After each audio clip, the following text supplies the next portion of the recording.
Ang mga batang manonood ng Pinoy Expose ay gabayan lamang at dapat bantayan.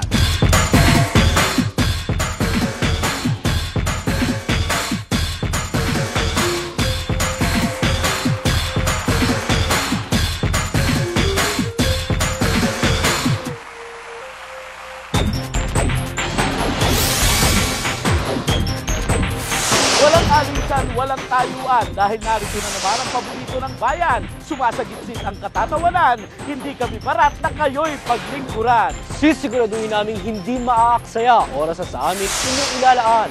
Dahil sa maikli nating pagsasamahan, hatid namin ay 100% na kaligayahan. At sa susunod na 30 minuto, kilalanin ang karakter ng mga Pilipino. Pa-cute, matalino, bano o sanggano, kasama yan dito. Hataw to the max, rampa to the extreme. Yan ang hatid namin. Walang sinisino, walang sinasanto. Kung sa palagay ninyo, kapitbahay nyo ay tao, aba, yayain na ninyo. Halika, nood tayo ng programang 100% Aliw ng Masang Pilipino. Yan tayo! Ang Pinoy Expose! Sa ulo ng aming mga pampasabog na handog, itong sina Warman at Tumbling King, kapag nagbabanding, libangan ay alambre pa rin.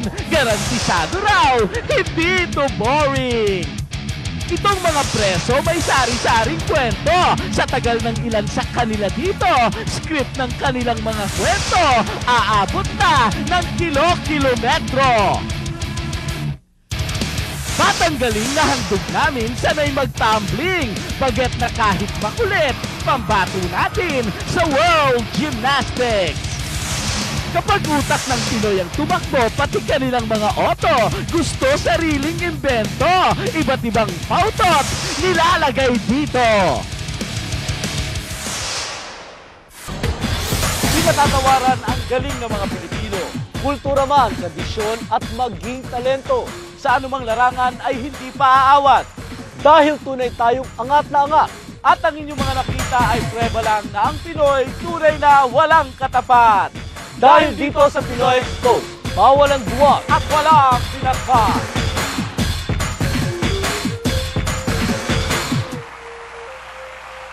Sino ang Pinoy? Ego'y tisog Chinoy. Sari-sari at iba't ibang kanyang kulay. Sino ba ang Pinoy? Si Neneng o si Boy? Sari-sari at iba't ibang kanyang husay.